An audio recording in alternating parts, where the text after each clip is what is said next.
Glenn Greenwald, you had a post the other day, and perhaps it was yesterday. I'm not even quite sure, but you were talking about this could be an important time to have a conversation about the larger some of the larger questions that are facing society. And one of them that you talked about was the notion of should we be an imperialist nation? When you come out, when the president comes out and says we're going to be there for 50 years, just like in South Korea, presumably to protect Iraq from outside forces, when in fact that doesn't seem to be as much of the problem. It's what's happening inside the country. Tell me about this question. I mean, who is to present this question, whether or not our future is going to be tied into this notion of imperialism? Well, it's interesting, if you look at opinion polls in Iraq from the time that we invaded and asked Iraqis whether or not they thought that the U.S. would be leaving shortly or had designs to stay permanently, overwhelmingly Iraqis said that they thought the U.S.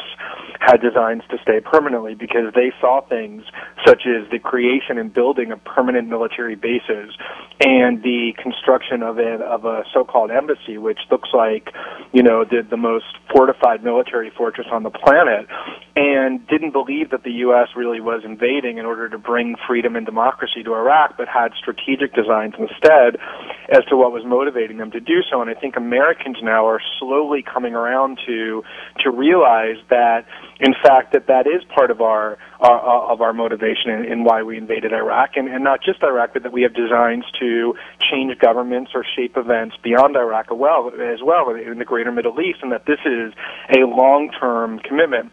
And when you add to that the fact that we already spend more than virtually every country in the world combined on our military spending, and both parties are calling for greater military spending still, for greater increases still, it's clear that we have committed ourselves without much of a debate to the notion that we're an imperial power, that we will essentially rule the world through military force, and that was never supposed to be what our country was about. The founders warned against that, as did many leaders since then.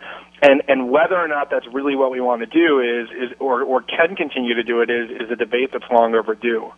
Christy, do you think we're going to have that debate? And let me ask as a tangential question to that. Bill Scher has pointed out that in that supplemental bill that George Bush signed, it specifically said that there can be no use of funds for permanent occupation in Iraq. And the next day, George Bush talks about what it would arguably be, we're talking 50 years plus, permanent occupation of Iraq. Is this an opportunity for the Democrats in the Senate and the House to perhaps investigate this and then begin to bring up that question of just exactly what we want our country to be in terms of force in the world? Sam, I think all of that's going to have to come up, especially in the context of the presidential race that's going to be going on into 2008. I think all of that in terms of foreign policy is going to have to be on the table, mainly because foreign policy, on the whole in the Bush administration hasn't really been going on from day one. They've dropped the ball on so many other issues. We've been so wrapped up in, Iraq for the last few years that we haven't done basic diplomatic relations on a number of levels, and I think all of that goes into whether or not we're operating as an imperialist country or whether we're going to operate on a multilateral level, which has been U.S. foreign policy and our strategy for years.